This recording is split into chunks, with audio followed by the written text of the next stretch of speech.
Welcome to Yo-Yo Cine Talkies.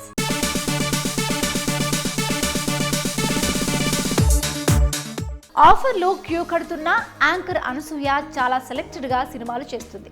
గతంలో power star తో స్టెప్పులు వేసే ఛాన్స్ వచ్చినా నో చెప్పేసింది. ఆ తర్వాత సోగ్గాడే చిన్ని నాయన చిత్రంలో నాగార్జున మర్దలిగా చేసింది. క్షణంలో పోలీస్ ఆఫీసర్ గాను మెప్పించింది. అయితే ఐటెం సాంగుల విషయంలో అనసూయ తీరేంటో అర్థం కావడం లేదు. పవన్ లాంటి స్టార్ హీరోను కాదన్న ఈ భామ ఈసారి ఓ కుర్ర హీరోతో రొమాన్స్ కి సిద్ధమైంది. ఇంతకీ ఎవరా హీరో? ఈ కహాని చూసేయండి. యాంకర్ అనసూయకు మొట్టమొదటిసారి పవన్ తో ఆడి పాడే ఛాన్స్ ఇచ్చాడు దర్శకుడు త్రివిక్రమ్.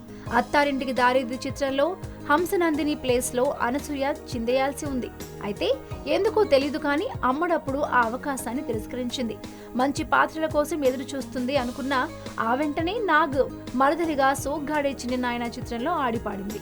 ఆ తర్వాత క్షణం చిత్రంలో పోలీస్ ఆఫీసర్ గా నటించి తన పర్ఫార్మెన్స్ సత్తా ఏంటో చూపించింది. ఇప్పుడు ఈ బ్యూటీ లీడ్ రోల్స్ కోసం ఎదురు చూస్తుంది. అయితే అప్పట్లో స్పెషల్ సాంగ్ చేయటానికి ఇంట్రెస్ట్ చూపించిన ఈ భామ ఇప్పుడు ఓ యంగ్ హీరోతో ఆడి పాడేందుకు రెడీ అవుతుంది.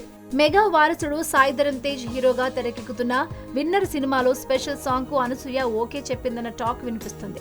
త్వరలోనే అనసూయ స్పెషల్ సాంగ్ పై అఫీషియల్ అనౌన్స్మెంట్ వచ్చే అవకాశం ఉంది. అయితే అప్పట్లో పవన్ తో ఛాన్స్ ను తిరస్కరించిన అనసూయ సాయి ధరమ్ తేజ్ తో ఐటమ్ సాంగ్ చేయటానికి ఎందుకు ఒప్పుకుందో అంతు చిక్కడం లేదు. బాహుబలిలో నటించే అవకాశం వస్తే ఎవరు కాదంటారు? అయితే సినిమా ఏంటో తెలియక ముందు అవకాశాన్ని మిస్ చేసుకున్న వాళ్ళు ఉన్నారు. అందులో శ్రీదేవి, టబు, సోనం కపూర్ ఇలా మరో 2-3 తారలు అవకాశాన్ని తిరస్కరించిన వారిలో ఉన్నారు.